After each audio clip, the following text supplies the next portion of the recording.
السلام علیکم ورحمۃ اللہ وبرکاتہ۔ الحمد للہ رب العالمین والصلاة والسلام علی سید الانبیاء والمرسلین وعلی آلہ واصحابہ اجمعین، اما بعد فاعوذ باللہ من الشیطان الرجیم، بسم اللہ الرحمن الرحیم۔ انہم فتیۃ آمنوا بربہم وزدناہم ھدی۔ صدر محترم، معزز سامعین، مشفق اساتذہ کرام، حکم صاحبان اور عندلیبان مدرسہ، آج کے اس سالانہ بزم مسابقہ میں میری تقریر کا عنوان ہے آج کے تغیر پذیر دور میں مرد مومن کی ذمہ داریاں۔ حضرات، آپ تاریخ پر ایک تفکرانہ نظر ڈالیے تو آپ کے سامنے یہ بات آیا اور بیان ہو جائے گی کہ جب دنیا میں کسی فرعون وقت نے انا ربکم الاعلی کا جھوٹا دعویٰ کیا اور محض اپنی عظمت و سطوت کو اعلی کار بنا کر دنیا کو مسحور کرنا چاہا، تو کسی مرد مومن ہی نے یدی بیضا آستین میں لے ان کا استقبال کیا اور عصائے موسیٰ کی کرشمہ سازی سے انہیں عبرت من الآخرین بنا دیا۔ یہی نہیں بلکہ ہر دور میں اور ہر زمانے میں امت کی ڈوبتی نیا کو ساحل مراد سے ہمکنار کرنے اور ضلالت و گمراہی کے اندھیریوں میں بھٹکتی انسانیت کو سوئے حرم لے جانے کا صحرا انہیں مردان حق سر جاتا رہا ہے۔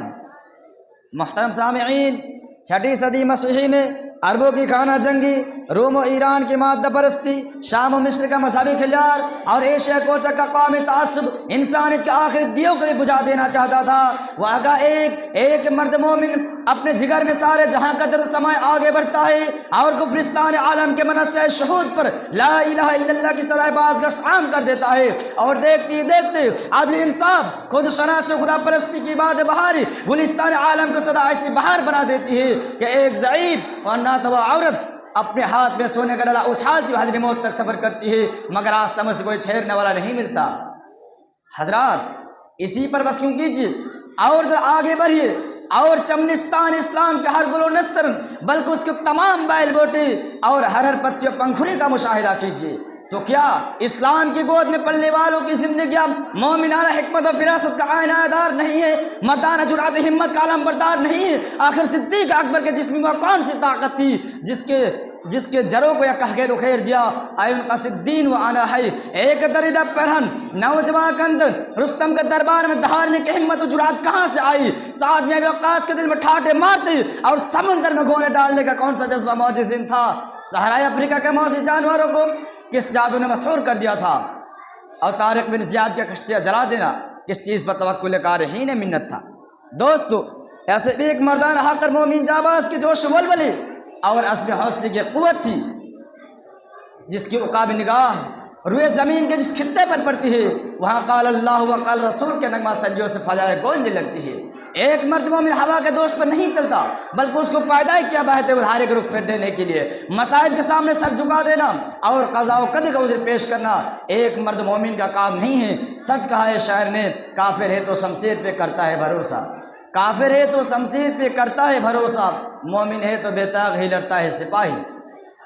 محترم سامعین، یہی نہیں بلکہ ہر زمانے اور ہر دور میں سینکڑوں ہزاروں فتنوں نے جنم لیا، لیکن جب بھی کوئی فتنہ ابھرا تبھی کسی سب شکن قوت نے اس سے مردانوار مقابلہ کیا۔ تاریخ بتاتی ہے اخلاقی انحطاط کی اصلاح کے لیے حسن بصری رحمہ اللہ، قرآن کو فروغ کرنے کے لیے امام غزالی، اور صلیبی لڑائیوں کے لیے نور الدین جنگی اور صلاح الدین ایوبی نے جنم لیا، اور ابھرتے فتنوں کے سر غرور کو کچل ڈالا اور کائنات کے ذرہ ذرہ پر یہ تحریر نقش کر دی ہے کہ باطل سے دبنے والے یہ آسمان نہیں ہے ہم، باطل سے دبنے والے یہ آسمان نہیں ہے ہم، 100 بار کر چکا ہے تو انتہا ہمارا۔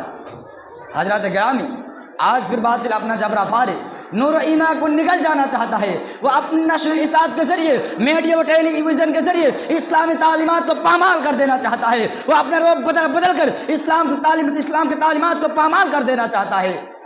آج مسلمانوں کا حال اتنا نازک ہو چکا ہے تو مسلمانوں اس کا ایک سبب ہے اس سے گریز کرنے کی ضرورت ہے. اس نے بچنے کے لیے اس حالات میں ہمیں ایسے نازک ترین موڑ پر مردان حق کے لیے لازم اور ضروری ہوتا ہے وہ اپنے اسلاف کے مقصد وجود کو یاد کرے اور اسلاف کے حوصلے ہمارے دل کے اندر پیدا فرمائے. تبھی ہم دنیا کے اندر کامیابی اور کامرانی مل سکتی ہے.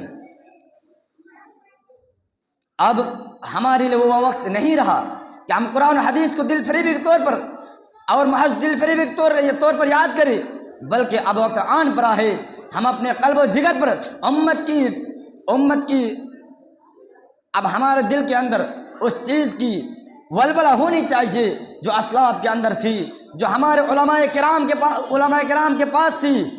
اب میں یہیں سے اپنی تقریر کو ختم کرنا چاہتا ہوں.